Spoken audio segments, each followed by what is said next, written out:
Hi ಎಲ್ರಿಗೂ ನಮಸ್ಕಾರ. Welcome back to my YouTube channel. I hope ಎಲ್ಲರೂ ಚೆನ್ನಾಗಿದ್ದೀರಾ ಅಂತ ನಾನು ಕೂಡ ತುಂಬ ಚೆನ್ನಾಗಿದ್ದೀನಿ. ಸೊ ಇವತ್ತಿನ ಬ್ಲಾಗ್ ಬಂದು ಸಂಡೇ ಬ್ಲಾಗ್ ಆಗಿರುತ್ತೆ. ಹಾಗೆ ಸಂಡೇ ಸ್ಪೆಷಲ್ಗೆ ನಾವೇನೆಲ್ಲ ಮಾಡಿದ್ವಿ ಅನ್ನೋದನ್ನು ನಿಮ್ಮ ಜೊತೆಗೆ ಶೇರ್ ಮಾಡ್ಕೊಳ್ಳೋಣ ಅಂತ. ಹಾಗೆ ರೆಸಿಪಿನೂ ಕೂಡ ನಿಮ್ಮ ಜೊತೆಗೆ ಶೇರ್ ಮಾಡಿಕೊಂಡ್ರೆ ಚೆನ್ನಾಗಿರುತ್ತೆ ಅಂತ.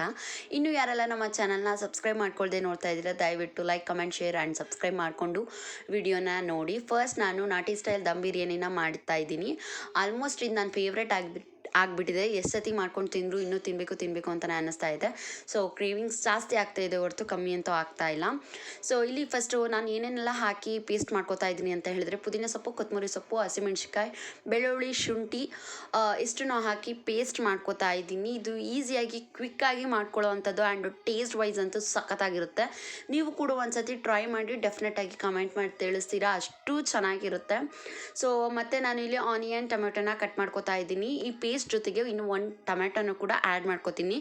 ಯಾವತ್ತಾದರೂ ಬಾತ್, ಪಲಾವ್ ಎಲ್ಲದಕ್ಕೂ ಅದರ ಟೊಮೊಟೊನ ಆಡಿಸ್ಬಿಟ್ಟು ಹಾಕಿದ್ರೆ ಟೇಸ್ಟ್ ತುಂಬ ಚೆನ್ನಾಗಿರುತ್ತೆ. ಹಾಗೆ ಕಟ್ ಮಾಡಿ ಹಾಕೋದಕ್ಕಿಂತ ಸ್ವಲ್ಪ ಪೇಸ್ಟ್ ಮಾಡಿ ಹಾಕಿ ಟೇಸ್ಟ್ ತುಂಬ ಚೆನ್ನಾಗಿರುತ್ತೆ. ಹಾಗೆ ಹಸಿ ಬಟಾಣಿ ಉಣಿಯಾಕಿರಲಿಲ್ಲ, ಸೊ ಆಚೆಯಿಂದ ತಂದಿದ್ವಿ. ಅದರಲ್ಲೂ ಕಲರ್ ಹಾಕಿರ್ತಾರೆ, ಇದನ್ನ ಯೂಸ್ ಮಾಡೋಕ್ಕೆ ಬೇಜಾರು. ಇಲ್ಲ ಅಂದರೆ 2 hours ಬಿಟ್ಟಿದ್ದೀನಿ ಅದನ್ನ ಕಲರ್ ಬಿಡಲಿ ಅಂತ ಹೇಳಿ. ಸೊ ಅದಾದಮೇಲೆ ಪಲಾವ್ಗೆ ಈ ಥರ ರೆಡಿ ಮಾಡ್ಕೊಂಡಿದ್ದೆ. ಇಲ್ಲಿ ಈರುಳ್ಳಿ ಬಜ್ಜಿನ ಮಾಡ್ಕೊಂಡಿದ್ದೀವಿ. ಇದನ್ನು ಹೇಗೆ ಮಾಡ್ಕೊಳ್ಳೋದು ಅಂದರೆ, ಈರುಳ್ಳಿನ ಉದ್ದುದ್ದಾಗಿ ಕಟ್ ಮಾಡ್ಕೊಂಡಿರಬೇಕು. ಅದಕ್ಕೆ ಮೆಣಸು, ನಿಂಬೆಹಣ್ಣು, ಸಾಲ್ಟ್ ಹಾಕಿ ಮಿಕ್ಸ್ ಮಾಡಿ 2 hours ಬಿಟ್ಟರೆ ಟೇಸ್ಟ್ ಮೊಸರು ಬಜ್ಜಿಗಿಂತ ತುಂಬ ಚೆನ್ನಾಗಿರುತ್ತೆ.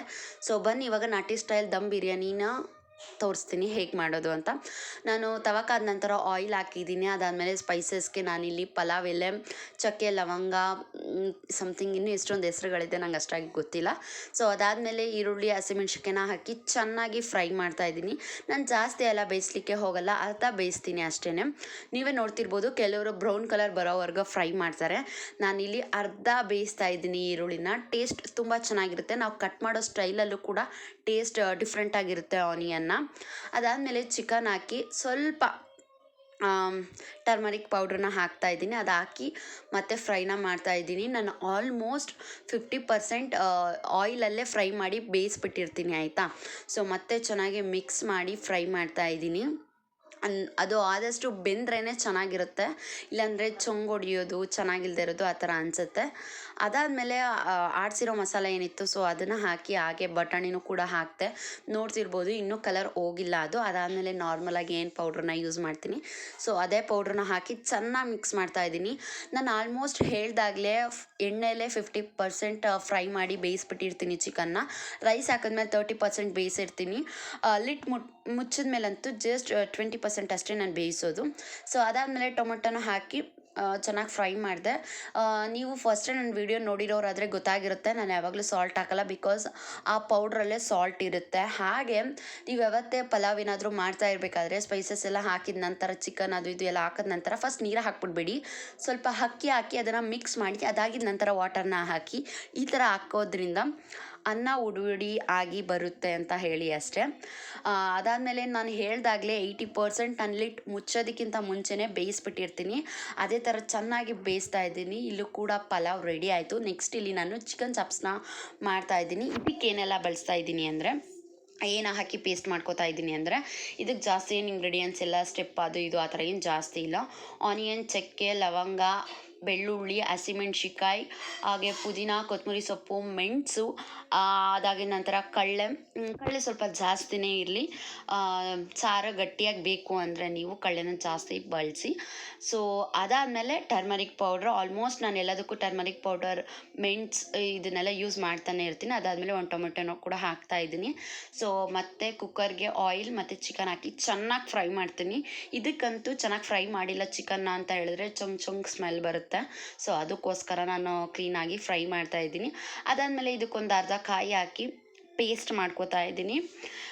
ನಮಗೆ ಎಷ್ಟು ಗಟ್ಟಿಯಾಗಿ ಬೇಕು ಏನು ಆ ಥರ ನೋಡಿಕೊಂಡು ನೀರು ಹಾಕಿ ನಾನು ಪೇಸ್ಟ್ನ ಮಾಡ್ಕೋತಾ ಇದ್ದೀನಿ. ಈ ಕಡೆ ನಮ್ಮ ಚಿಕನ್ ಆಲ್ಮೋಸ್ಟ್ ಅರ್ಧ ಬೆಂದಿದೆ. ಅದಕ್ಕೆ ಸ್ವಲ್ಪ ಸಾಲ್ಟ್ ಹಾಕ್ತಾಯಿದ್ದೀನಿ. ನಾನಿಲ್ಲಿ ದಪ್ಪುಪ್ಪನ್ನ ಹಾಕ್ತಾಯಿದ್ದೀನಿ. ನನಗೆ ದಪ್ಪುಪ್ಪು ಯೂಸ್ ಮಾಡೋದಕ್ಕೆ ಬರಲ್ಲ, ಜಾಸ್ತಿ ಹಾಕ್ಬಿಡ್ತೀನಿ ನಾನು ಯಾವಾಗ ಯೂಸ್ ಮಾಡ್ತೀನಿ. ಅದಕ್ಕೆ ಈ ಸತಿ ಸ್ವಲ್ಪ ಹಾಕ್ತೆ. ಸೊ ಅದಾದಮೇಲೆ ಪೇಸ್ಟ್ ಏನು ಆಡಿಸ್ಕೊಂಡಿದ್ವಿ ನೋಡಿ, ಸೊ ಅದನ್ನು ಹಾಕಿ ನೀರು ಹಾಕಿ ಮಳ್ಳೋದಕ್ಕೆ ಬಿಟ್ಟರೆ ಮುಗೀತು. ನಾನಿಲ್ಲಿ ಮಳ್ಸೋದಕ್ಕೆಲ್ಲ ಹೋಗಿಲ್ಲ. ನೀರು ಹಾಕಿ ಚೆನ್ನಾಗಿ ಮಿಕ್ಸ್ ಮಾಡಿ ಲಿಟ್ ಮುಚ್ಚಿಬಿಟ್ಟೆ ಅಷ್ಟೇ. ಅದು ಒಂದು ಕೂಗಾದ ತಕ್ಷಣ ಆಫ್ ಮಾಡಿಕೊಂಡೆ. ಬಿಕಾಸ್ ನಾನು ಚಿಕನ್ ಫಸ್ಟೇ ಬೇಯಿಸಿರ್ತೀನಿ, ಆ ಮಸಾಲೆದು ಅದು ಇದು ರಸ ಎಲ್ಲ ಬಿಡಲಿ ಅಂತ ಹೇಳಿ ಕೂಗಿಸ್ತೀನಿ ಅಷ್ಟೇ. ಅದಾದಮೇಲೆ ಮುದ್ದೆ ಮಾಡಿದೆ, ಫ್ರೆಶ್ ಅಪ್ ಆಗಿ ಬಂದು ಊಟ ಮಾಡಿದೆ.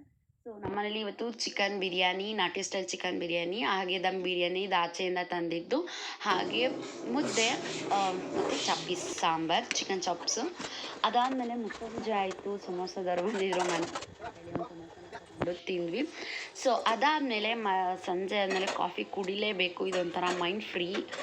ನನಗಂತೂ ಕಾಫಿ ಕುಡ್ದಿಲ್ಲ ಅಂದರೆ ಏನೋ ಒಂಥರ ಆ್ಯಂಡ್ ತುಂಬ ತಲೆನೋವು ಬರುತ್ತೆ. ನನ್ನ ಕಾಫಿಗೆ ಒಂಥರ ಅಡಿಕ್ಟ್ ಅಂತ ಅಂದ್ಕೊಳ್ಳಿ. ಸೊ ಅದಾದಮೇಲೆ ಕಾಫಿ ಮಾಡಿಕೊಂಡು ಕುಡಿದೆ.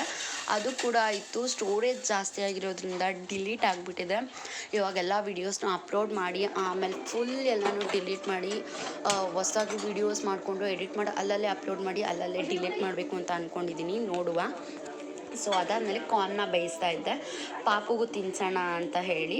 ಸೊ ಪಾಪು ಏನು ತಿನ್ಲಿಕ್ಕೆ ಹೋಗಲಿಲ್ಲ, ಜಸ್ಟ್ ಒಂದೆರಡು ತಿಂದು. ಅವಳು ಇನ್ನೂ ಅಲ್ಲಿ ಬಂದಿರೋದ್ರಿಂದ ಇದೆಲ್ಲ ಅಭ್ಯಾಸ ಆಗಲಿ ಅನ್ನೋದಕ್ಕೋಸ್ಕರ ಅವಳಿಗೋಸ್ಕರ ಮಾಡಿದೆ. ಬಟ್ ಅವಳು ತಿನ್ನಲಿಲ್ಲ, ನಾವೇ ತಿಂದ್ವಿ. ಅದಾದಮೇಲೆ ನಾನು ಇದೆಲ್ಲ ಪ್ರಿಪ್ರೇಷನ್ಸ್ ಮಾಡ್ಕೊಳ್ಳೋ ಹೊತ್ತಲ್ಲಿ ಮೀಶೋಯಿಂದ ಪಾರ್ಸಲ್ ಬಂದಿತ್ತು. ಸೊ ನಮ್ಮಕ್ಕ ಅದನ್ನು ರಿಸೀವ್ ಮಾಡಿಕೊಂಡು ಅನ್ಬಾಕ್ಸ್ ಮಾಡಿ ಮನೆ ಡೆಕೋರೇಟ್ ಮಾಡೋದಕ್ಕೆ ಸ್ಟಾರ್ಟ್ ಮಾಡಿದ್ಲು. ಏನಪ್ಪ ಅಂದರೆ ಅದು ಪ್ಲಾಸ್ಟಿಕ್ ಲೀವ್ಸ್ ಅಂತ ಅನಿಸುತ್ತೆ.